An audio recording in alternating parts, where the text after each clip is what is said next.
Assalamualaikum warahmatullahi wabarakatuh. Halo teman-teman semuanya. Nah, kembali lagi di podcast Biro Talks di balik meja pelayanan. Podcast yang membahas mengenai seputar pemerintahan, pelayanan publik, dan realitas birokrasi di Indonesia ini. Nah, ini sesuai dengan jargon kita, ngobrol kritis, kupas birokrasi. Nah, bareng aku di sini Fitri Ramadhani yang akan menemani teman beberapa menit ke depan. Di sini aku tentunya tidak sendirian. Aku ditemani oleh materi hebat kita. Di sini ada Indah. Halo semuanya. Ada Husen. Halo. Aldi. Halo. Dan juga Isan. Hai. Nah, pada podcast kali ini kita akan membahas mengenai birokrasi di Indonesia, yang dimana birokrasi ini berkaitan erat dengan kehidupan masyarakat. Contohnya saat kita membuat KTP, membuat kartu keluarga, ini berhubungan erat dengan birokrasi. Nah, betul sekali Vira, sebenarnya kita ini sering sekali berhadapan dengan birokrasi teman-teman. Tapi masyarakat kita tidak tahu nih apa itu birokrasi, juga tidak tahu bagaimana sistem dari birokrasi itu sendiri. Ya, jadi memang sebenarnya birokrasi itu merupakan suatu peristilahan yang sangat umum, akan tetapi bagi masyarakat awam itu mereka menganggap bahwa birokrasi itu merupakan suatu sistem yang sangat rumit, berbeda-beda serta ribet juga. Jadi masyarakat itu memiliki beberapa pandangan yang negatif atau buruk terhadap dari konsep birokrasi itu sendiri. Jadi seperti demikian. Nah, tapi padahal kalau kita lihat secara sudut pandang teori, birokrasi ini malah menjadi mempermudah dan juga membuat sistem pemerintahan itu menjadi lebih teratur dan juga Efisien, lebih ya. profesional, efisien gitu. Nah, makanya hari ini kita bakal bahas birokrasi dari berbagai sudut pandang. Bukan dari buruknya aja, tapi juga baiknya juga. Oke. Nah, jadi teman-teman jangan kemana-mana dulu ya. Tetap tonton podcast ini sampai habis tentunya, karena kita akan membahas mengenai birokrasi di Indonesia. Oke teman-teman, kita mulai dari pembahasan yang paling mendasar dulu ya. Kalau kita mendengar kata birokrasi ini, pasti kita berpikir bahwa birokrasi ini ribet dan juga membosankan. Nah, jadi apa sih sebenarnya birokrasi ini? Mari kita dengarkan sama-sama. Dah, coba jelaskan dah. Oke, terima kasih Fitri. Nah, sebenarnya teman-teman, birokrasi itu sendiri artinya adalah sistem pemerintah di mana untuk dapat mengatur adanya administrasi negara dan juga bentuk pelayanan yang baik kepada publik. Nah, jadi dari kesimpulan itu dapat kita tarik kesimpulan bahwa birokrasi itu sendiri adalah bagaimana bentuk pelayanan pemerintah kepada publik itu sendiri. Nah, kalau kita pernah baca buku dari Max Weber kan, ia berpendapat bahwa birokrasi itu sebenarnya rasional. Mengapa dikatakan rasional? Yaitu ketika birokrasi itu sebenarnya ia memiliki sistem pembagian tugas dan juga tanggung jawab yang jelas. Jadi makanya birokrasi itu tidak boleh menyulitkan masyarakat, begitu teman-teman. Wah, berarti birokrasi ini sangat berhubungan penting ya dengan kehidupan masyarakat. Betul, penting sekali Fitri, dikarenakan seperti yang kita tahu, kita bikin BPJS, kita bikin KTP, kita bikin paspor, bansos, itu sebenarnya sudah berhubungan erat dengan adanya birokrasi kita, sehingga bentuk pelayanan yang diberikan oleh pemerintah kepada publik seharusnya tidak terbelit-belit dan tidak menyusahkan masyarakat. Nah, aku setuju loh sama Indah, karena mengapa demikian? Sebenarnya dalam konsep birokrasi itu sendiri itu sudah betul, sudah benar. Akan tetapi yang harus kita benahi tersebut adalah bagaimana praktek dan implementasinya di lapangan. Karena setahu aku juga ya Indah, aku kan ada juga baca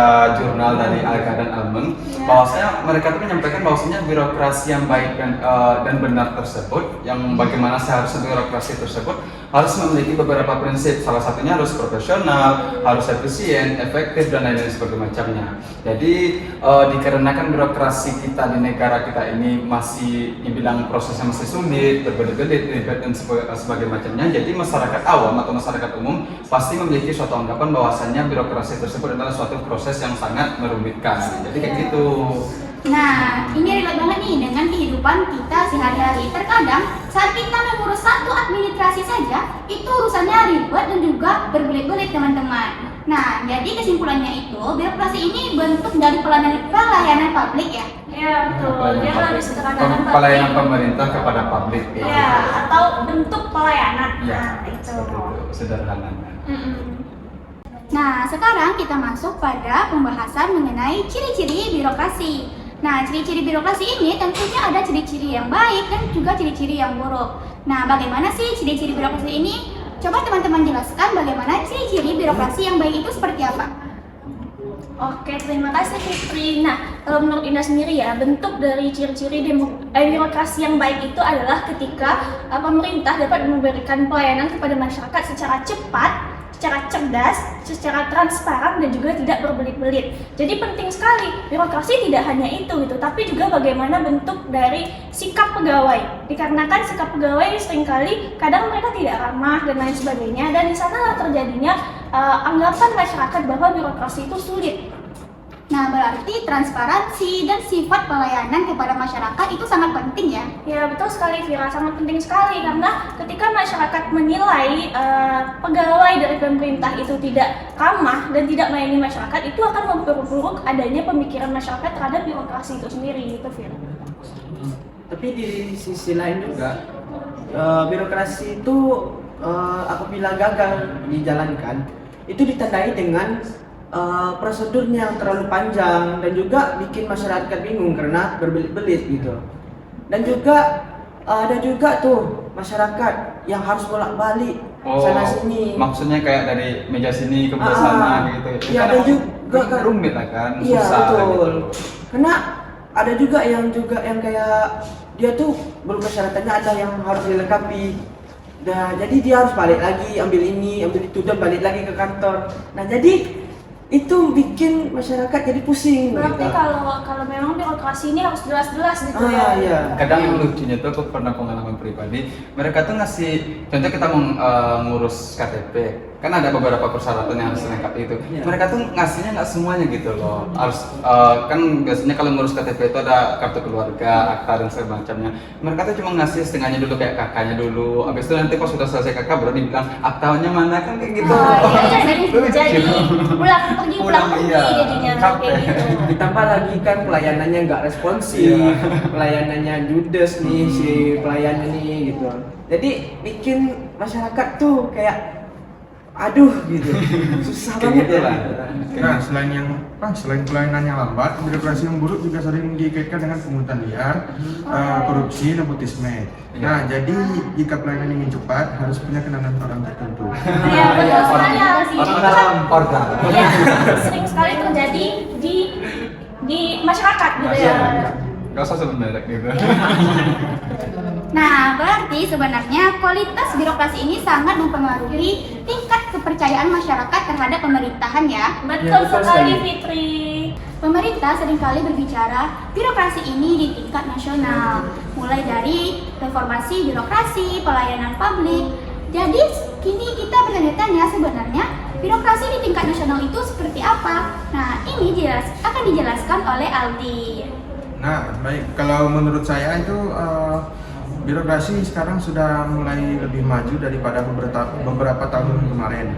Nah, pemerintah sekarang mulai menerapkan pelayanan digital seperti eKTP, administrasi pemerintah dan lain-lain. Oke, berarti lebih ke arah modernisasi. Gitu. Berarti emang ya sih kadang-kadang kayak kita ngurus KTP lagi nggak perlu ke edukatif, nggak Iya. harus ke tempat apa tuh kependudukan dan apa tuh masyarakat sipil gitu kan. Sekarang kita bisa via online, ada namanya KTP elektronik, ada bikin SIM atau SKCK juga kan melalui via online semua sekarang. Nah, berarti perkembangan birokrasi ini berarti perkembangannya ke arah yang lebih positif ya. Iya. Ya, kalau dibilang secara lebih positif sebenarnya ada beberapa kekurangan yang harus kita sama-sama evaluasi. Yang pertama, kadang-kadang ketika kita mengurus melalui via online tersebut, kadang-kadang servernya down atau sistemnya down. Kadang-kadang yang lebih lucunya lagi, kita udah ngurus lewat via online, akan tetapi kita tetap juga diwajibkan untuk datang ke kantor. Itu kan masyarakat bilang kalau memang kalau memang tetap datang ke kantor, ngapain kita ngurusin lewat HP atau lewat Android gitu? Jadi dua kali kerja jadinya kan, 2 kali repeat kata masyarakat kayak gitu. Itu kata masyarakat. Ya. Tapi juga ya, kalau menurut aku, pandangan aku juga selain dari kendala dari teknologi itu, Iya. kita juga perlu merubah yaitu dari SDM itu sendiri, sumber daya manusianya. Karena inti dari semua perubahan itu ada di orangnya. Iya, pastilah. Ah. Yang bikin sistem pasti orangnya kan. Iya betul. Karena, nah contohnya nih kayak Usen bilang tadi masalah segala servernya down kan. Nah otomatis masyarakat harus ke kantor. Kantor lagi, Nah iya. di kantor malah disambut dengan muka yang masam, Iya, yang nggak tidak responsif. ramah. Iya. Iya. Makanya di situ kayak masyarakat tuh, udahlah kita ribet 2 kali kerja, datang ke sana malah nggak dilayani. Iya. Jadi emang yang perlu kita ubah tuh memang dari SDM-nya juga. Iya, gitu. karena bukan gimana teman-teman gitu. Kita bukan menuduh lembaga atau instansi manapun, Iya. akan tetapi kita sering kali mendengar ada berita apa-apa sekarang kan cepat viralnya kan, Iya. justice viral gitu kan. Kadang-kadang kita datang ke kantor ini itulah kayak pelayanannya, apalagi yang sering kali itu tersorot di bagian rumah sakit. Kalau masyarakat pakai BPJS mukanya kayak masam, Iya, gitu, iya, nggak iya. ramah gitu. Cuman kalau kayak prioritas cepat gitu kan. VIP ya. VIP. Jadi kita bukan nuduh, kita ngomongkan by data gitu. Iya. Iya, berarti kualitas sumber daya manusia ini sangat penting ya dalam birokrasi ini. Ya, Penting, sangat sangat penting. penting. Jadi demikian. Jadi memang masyarakat itu atau SDM itu penentu. Sama satu lagi yang terpikir oleh aku itu Vira, karena tidak hanya sumber daya manusianya, akan tetapi kita pemerintah tuh kalau memang harus memodernisasi kan atau mengubah birokrasi itu menjadi lebih digital, fasilitasnya juga harus memadai. Iya, betul Iya. juga sih. Untuk sosialisasinya terhadap masyarakat harus mencakupi sampai ke kalangan yang bawah Ya, gitu. sampai ke akar ya. Sampai ke akar. Itu juga sih. Jangan hanya ketika apa tuh kalau kita di Indonesia kan presiden gitu, presiden mau datang baru diubah semuanya kan Nah, nggak iya betul bagus betul gitu. betul betul. Nggak nyindir ya gitu. Nah, kalau tadi kita berbicara birokrasi di tingkat nasional, sekarang kita akan membahas mengenai birokrasi di tingkat daerah. Nah, menurut kalian nih, bagaimana sih sebenarnya birokrasi di tingkat daerah ini? Biasanya kalau memang ini aku dulu yang ngomong ya.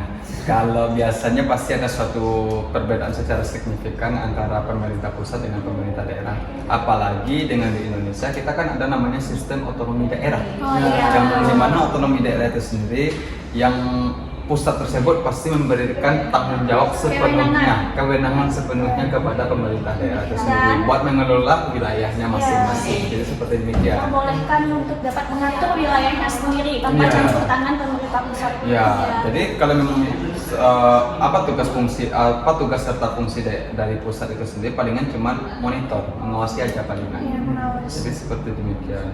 Jadi memang apalagi setahu dari urusan itu sendiri bahwasanya dengan adanya otonomi daerah tersebut itu menjadi memberikan suatu tanggung jawab yang penuh terhadap daerahnya masing-masing atau provinsinya masing-masing agar dapat memajukan serta mengelola wilayahnya masing-masing wilayahnya sendiri Ya, tersebut. khususnya bagaimana bentuk pelayanannya berarti ya. Iya. Bagaimana bentuk pelayanan di daerah kepada masyarakat itu tergantung pada tadi pemerintah daerah itu sendiri. Gitu. Jadi memang pusat tidak campur tangan gitu terhadap daerah. Nah, dari otonomi daerah itu, pemerintahan daerah itu sudah mulai mengembangkan beberapa perkembangan lah dari birokrasi itu. Seperti contohnya apabila masyarakat ingin mengakses apa ya namanya ya, tentang kependudukan. Nah, Oh, iya. masyarakat bisa seperti bentuk scan atau masuk ke web gitu. Nah, Oh. di sana bisa mendata. Yang kayak gini contohnya Ah, ya. iya. Ini Oh, iya. Ada bentuknya nggak? ada, ini Oh, ini kan ada, scan. ini kan ada barcode-nya gitu, ada scan-nya gitu. Itu BPS. Ini dari BPS berita, Sumbar. iya BPS Sumbar. Itu kan daerah berarti kan. Iya, daerah. Kita memang kayaknya memang cocok ya kita bikin diskusi di sini gitu Iya. di Ada perpustakaan bukti Universitas langsung ya? Negeri Padang. Ada bukti Tadi langsung ya? Ustaz pun baru baca-baca itu kan terkait dengan perkembangan pariwisata Provinsi Sumatera Barat Januari dan Februari 2025. Jadi walaupun gimana? Ini kan semua masyarakat bisa mengakses karena ada scan Barcode-nya. barcode-nya gitu. Ada Jadi- satu contoh kan kawan-kawan. Iya. Untuk kan ini kalau kita bahas tentang daerah otomatis kita akan bahas tentang kotanya gitu kan. Iya. Nah, ada beberapa kota yang sudah menerapkan Smart City. Smart City ini kayak bentuk sebuah web di mana itu tuh kota yang pintar gitu ceritanya kayak ya. Jadi masyarakat apapun informasi dari kota itu mudah diakses masyarakat lewat smart city itu gitu loh. Jadi lebih memudahkan masyarakat kan. Itu kan bentuk pelayanan yang baik. Dan juga itu juga. Nah, ini kalau kayak cewek-cewek nih kan yang suka jajan, yang shopping kan. Emang cewek aja ya? Ya anggap aja gitu kan, apanya kan kayak gitu kan.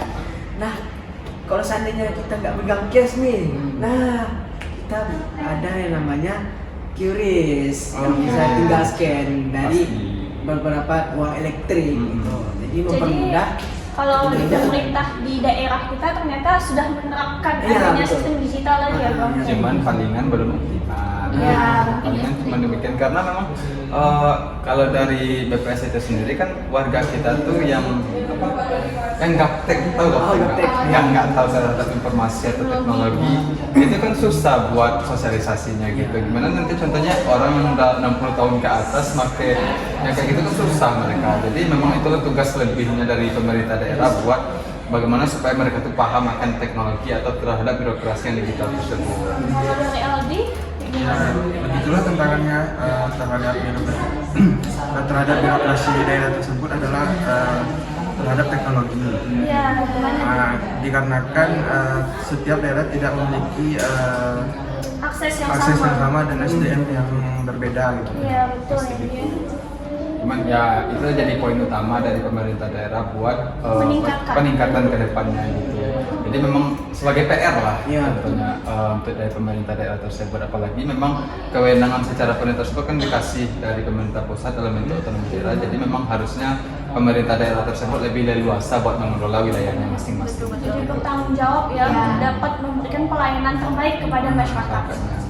Nah, berarti pemerintahan daerah ini telah mengembangkan teknologi di daerahnya masing-masing. Ya, sudah kalau menurut Indah sudah sangat jarang Fitri, karena sudah sangat jarang adanya daerah yang tidak memiliki teknologi khususnya di birokrasinya, di bentuk pelayanannya. Mungkin adalah beberapa daerah-daerah yang mungkin 3T. Nah, mungkin itulah yang agak susah untuk birokrasi secara online. Cuma kalau daerah-daerah yang memang tidak 3T, kemungkinan besar mereka sudah adanya bentuk teknologi dan digitalisasi di sistem pemerintahan daerah mereka sendiri.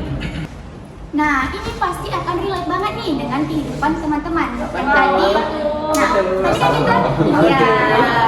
tadi kita telah berbicara di tingkat nasional, daerah. Sekarang kita masuk pembahasannya mengenai di perguruan tinggi lagi birokrasi ini. Asik. Nah. Pantas lah tadi ya. Ya, menurut teman-teman nih, bagaimana sih sebenarnya birokrasi di perguruan tinggi ini? Oke, mulai dari Indah ya. Iya. Nah, birokrasi di perguruan tinggi.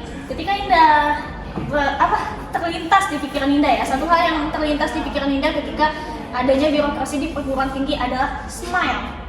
Wah, iya betul. Smile. Iya. Smile kan tempat pengumpulan tugas Oh, secara iya. online. Ini kan Iya. salah satu bentuk adanya birokrasi. Website. Iya, website. Ketika kita mengumpulkan tugas, sekarang nggak perlu lagi harus ke kampus kan, tapi kita bisa mengumpulkan tugas online via Smile. Selain itu juga Indah seperti adanya portal akademik UNP. Nah, itu kan salah satu bentuk dari bagusnya dan baiknya, majunya birokrasi di perguruan tinggi, karena kan portal akademik kita sendiri sudah dapat mengakses KRS secara online, melihat nilai kita, satu membayar UKT, kan ya kan? Nah, sehingga di sana tampak bahwa birokrasi perguruan tinggi itu ada beberapa perguruan tinggi yang sudah sangat maju gitu, sehingga mahasiswanya sangat dimudahkan sekali untuk dapat melakukan adanya hal-hal yang memang berkaitan dengan dunia kemahasiswaan gitu. Itu kalau dari Indah tadi ya, Smell untuk memikirkan suatu hal birokrasi yang modernisasi digital gitu. Kalau aku kebalikan ke Bapak kan? Iya, nggak apa-apa. Soalnya kayak gimana ya? Tadi itu beberapa positif yang disampaikan oleh Indah, akan tetapi ini yang negatif terusan. Karena sesi yang kita bahas juga dari birokrasi tingkat pusat daerah tadi kan ada yang sudah lebih maju ke arah digitalisasi. Kadang-kadang itulah yang menjadi permasalahan utamanya sistemnya error. Iya, Maintenance. Iya. Itu menjadi satu keluh kesah, apalagi kita masih sama mahasiswa. Usai lah, saya mau mencontohkan diri pribadi, saya masih mahasiswa kan sekarang masih gitu. Ketika pengumpulan tugas, ini tugasnya udah kelar, udah selesai gitu. Mau dikumpulin lagi, deadline-nya nanti malam. Tiba-tiba servernya error, sistemnya error, servernya down gitu kan. Akhirnya dengan hal tersebut usaha nggak jadi ngumpulin tugas. Kalau telat nggak apa-apa, masih bisa dikumpulin. Ini yang nggak bisa lagi diakses. Enggak, kalau Yang ditutup, overdue, yang aksesnya ditutup. itu yang bikin kesal sebenarnya.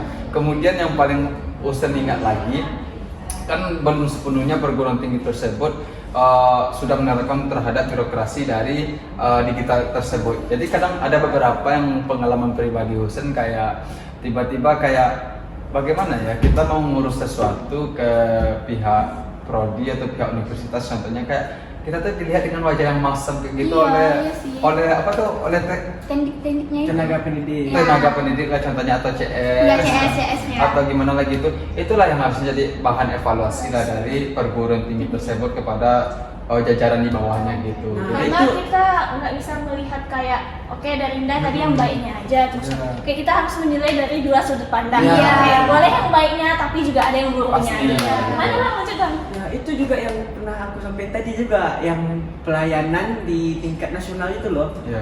Kita nggak hanya fokus ke teknologinya aja, tapi Mhm. kita juga fokus ke SDM-nya. EDM-nya gitu. Ya kadang-kadang kayak gitu lah Ihsan, kan itu yang bikin kita kesal sebenarnya. Padahal kalau dari luar kita lihat, Universitas Negeri Padang ini bagus, Ya. udah maju gitu, nomor 2 di Sumatera, Pulau Sumatera gitu, tapi di dalamnya itu belum sebenarnya apa yang dipikirkan oleh masyarakat di luar sana gitu. Iya, Ya, tapi adalah- Kita bukan kalau kita mengkritisi nggak apa-apa dong, Iya, harusnya iya. sebagai bahan evaluasi. Tapi memang di balik banyaknya adanya kekurangan tapi pasti banyaknya kelebihan. Kelebihan, iya. Jadi memang Oke, kalau menurut Ari Mas ini mungkin menurut Aldi ya. Terus ini Sama lah, pelayanannya kayak baik ya, lah ya. karena bosan ada suatu landasan apa tuh secara apa tuh namanya, kalau kita mau memikirkan sesuatu kayak contohnya kayak gini, kalau bagaimana seharusnya birokrasi di tingkat nasional, bagaimana birokrasi tingkat daerah, kayaknya lebih kurang itu sama penerapannya dalam bidang Iya, itu iya. perguruan Udah tinggi. ada gambaran. Udah ada gambaran udah gitu. ada hierarkis. Iya, Ya, ada tingkatan-tingkatannya. tingkatannya. Palingan kalau kita bandingkan dengan birokrasi tingkat nasional maupun daerah, itu harusnya lebih kurang sama lah, karena bahwasanya memiliki suatu analogi, maaf gitu. Ada suatu memiliki analogi bahwasanya universitas itu adalah sebuah negara. Oh, Begitu. Fakultas-fakultas itu adalah pemerintah daerahnya. Kayak gitu analogi yang harus dimiliki dari dulu. Jadi bagaimana penerapannya di luar kampus, seperti itu juga lah harusnya di dalam kampus itu sendiri. Gitu. Betul sih, betul. Jadi memang sama apa yang disampaikan oleh Indah tadi, di balik positifnya pasti ada negatifnya juga. Di balik negatifnya ada juga Ada positifnya positifnya. juga. Cuman dengan kita sebagai mahasiswa juga, diskusi kita pada kali ini tuh kita hanya bisa sebatas mengkritisi, itu nggak apa-apa dong, apalagi Iya, kita iya. negara yang demokrasi, Tapi tapi semoga memiliki dengan etika. adanya, dengan adanya podcast ini menjadi sebuah Bahan evaluasi. Ya, evaluasi Ya. untuk perguruan tinggi agar pelayanannya akan lebih efektif nanti. Ya, karena sesuai tema kita tadi kan kita ngobrol secara kritis dengan memakai etika yang itu, kita ada etikanya Iya, gitu. iya, iya, betul, betul. Nah, teman-teman, sekarang kita masuk kepada pembahasan terakhir pada podcast kali ini. Kalau tadi kita sudah berbicara tentang konsep birokrasi, ciri-ciri birokrasi, birokrasi di tingkat nasional, daerah, dan juga di perguruan tinggi. Nah, sekarang kita akan membahas mengenai bagaimana upaya peningkatan performance birokrasi ini di Indonesia. Bagaimana sih cara kita meningkatkan birokrasi ini? Nah, menurut teman-teman, bagaimana cara kita untuk meningkatkannya? Nah, kalau menurutku ya, langkah paling penting adalah reformasi birokrasi. Contohnya pemerintah harus terus memperbaiki sistem pelayanan daerah agar lebih cepat, transparan dan tidak berbelit-belit. Gitu. Iya. Harus dirombak semua buat Dirombak. itu. Iya. Kalau dari urusan pribadi, apalagi sesuai dengan visi misi kita sekarang, negara kita itu kan mau memajukan dari sektor digitalisasinya Iya. gitu. Jadi memang bagus sih gitu kalau memang harus ditingkatkan di bidang digitalnya. Apa-apa birokrasi sekarang tuh ngurusnya kita lewat digital. Akan tetapi tidak hanya di bidang digital saja atau dimodernisasikan saja. ASN-nya juga harus Iya sih, itu ya, ditingkatkan juga. pegawai-pegawainya. Berarti kalau sama yang seperti di bidang teman saya tadi si Ihsan tadi kan, berarti sumber daya manusianya harus Iya. lebih ditingkatkan lagi, karena percuma kalau apa namanya itu instrumennya canggih-canggih semua, akan tetapi yang buat mengoperasikan tersebut orangnya nggak bisa, gitu kan percuma. Implementasiannya ya? Ya kan percuma. Jadi kalau dari urusan pribadi itu yang harus lebih ditingkatkan gitu. Oke, kalau dari aku sendiri Itu yang perlu kita tingkatkan itu bagian apanya ya, pengawasannya. Karena pengawasan ini bagian yang memang di situ menegaskan dari pelayanan Pasti. pelayanan itu biar lebih disiplin, biar lebih responsif. Dan juga nih kita nggak tahu ya, mungkin mudah-mudahan di tempat kita nggak ada lah terjadi ya. Semoga gitu kan. Seperti adanya pungli ini kayak sogok-sogok lah, suap. Kayak sebenarnya mengurus surat ini kayak nggak punya biaya, tapi tiba-tiba pas di kantor itu ada biayanya.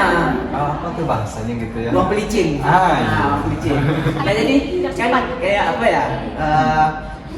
Masyarakat nih kan terlibat nih gitu. Itu otomatis dimanfaatkanlah sama si oknum nih. Oh, berarti momennya dimanfaatkan gitu. Nah, Semoga Bapak itu ya yang perlu kita tingkatkan. ya betul. Buat pengawasan berarti. Pengawasan tuh sangat penting ditingkatkan. Pasti itu. Nah, kalau menurut Indah sendiri itu kayak yang tadi, yang responsif. Karena kayak gini loh, ketika adanya misalnya kita ngurus surat, tapi pegawainya ini nggak responsif, jadi itu yang jadi bikin lambatnya itu di sana gitu loh. Ya, soalnya kalau yang paling kesal itu kan sama seperti aku bilang tadi. Ini ada orang lagi kritis, mau dirujuk ke rumah sakit pusat, kok harus bikin surat rujukan terlebih dahulu? Ini orang mati dong gitu. Iya. Jadi kan itu yang harus diresponsif yang dibilang Indah tadi itu. Secepatnya, kalau memang dia bikin surat atau segala macam, tapi cepat gitu. Cepat gitu. Ini enggak minta ini dulu, minta itu dulu. Apalagi yang lebih kocaknya kemarin tuh, lebih lucunya kemarin pas banjir, pas dapat bantuan. Aku ada baca beritanya tuh beberapa itu dari Kompas TV atau Koran TV juga ada tuh. Yang lebih kocaknya lagi, ini yang lagi kena banjir, dokumen-dokumen semua kan bukan hanya dokumen, rumahnya aja udah hancur. Dia mau dikasih beras, dikasih bantuan, minta kakaknya dulu. Kan itu yang butuh pengawasan dari apa yang pesan Perlu tadi. ditingkatkan pengawasannya, responsifnya. Apalagi yang dibilang lagi tadi juga Sistem pelayanan. sistem sistem pelayanannya, pelayanannya. ramah-tamah pegawainya. Itu paling penting tuh.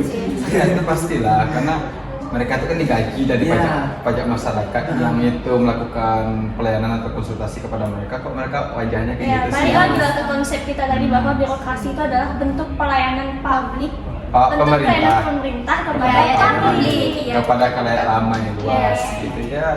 Kalau memang nggak sanggup di bidang itu ya silahkan mundur gitu. Itu kan buat orang-orang memiliki kompeten atau memang teknokrat di bidangnya masing-masing. Seperti demikian kan. Kan jadi memang kayaknya kita memang harus lebih sering-sering bikin diskusi kayak gini sih. Soalnya asik kan. Karena memang apa yang kita sampaikan semua itu jadi satu Dekat. bahan evaluasi lah. Ya, karena soal birokrasi ini dekat dan kita mengalami langsung. Ya. Kita ikut itu berkecimpung langsung di dalam hal tersebut dalam kehidupan sehari-hari. Jadi memang harus wajib sih kayak gitu. Kita bikin minimal 1 kali seminggu lah. Iya. Soalnya kalau nggak kita yang kritis siapa lagi? Iya. sih. Jadi memang kalau nggak kita siapa lagi? Ya oke Fitri, kayak gitu sih kalau menurut kami ya. Iya. Oke. Kapan-kapan lagi diinfokan lagi yang nggak bikin. Baik. Ya, ini saya minta menteri-menteri sekarang, mari kita lebih berani, mari kita lebih tidak ragu-ragu untuk memberi pelayanan yang terbaik kepada rakyat kita. 1 tahun pertama pemerintahan, pemerintah fokus menyiapkan program-program prioritas nasional, di antaranya makan bergizi gratis, cek kesehatan gratis, koperasi merah putih, sekolah rakyat, perumahan rakyat. Di bawah kepemimpinan Presiden Prabowo Subianto dan Wapres Gibran Raka Buming Raka, Menteri Pan-RB Rini Widiantini, dan Wakil Menteri Pan-RB Purwadi Arianto berkomitmen terus menjaga kualitas birokrasi dan tata kelola di balik setiap program, memastikan kesuksesan program dan akselerasi reformasi birokrasi dengan semangat transformasi melayani negeri. Berbagai indeks layanan publik dan reformasi birokrasi Indonesia terus meningkat, dari mulai indeks pelayanan publik, reformasi birokrasi, sistem pemerintahan berbasis elektronik, hingga indeks kepuasan masyarakat yang mencapai angka tertinggi dalam 5 tahun terakhir. Wah, nggak terasa ya kita sudah pada tahap segmen terakhir nih, yang mana kita tadi membahas mengenai konsep birokrasi, ciri-ciri birokrasi, birokrasi di tingkat nasional, daerah, dan juga perguruan tinggi. Nah, juga kita tadi membahas mengenai upaya peningkatan performa birokrasi di Indonesia. Nah, dapat kita simpulkan bahwa birokrasi itu adalah bentuk pelayanan pemerintah terhadap publik. Nah, terima kasih teman-teman yang telah menonton podcast kami ini. Semoga Jombang tentunya. Saya Fitri Ramadhani sebagai host pada kali ini pamit undur diri ya. Biro Talks, Ngobrol kritis, kupas birokrasi. Bye.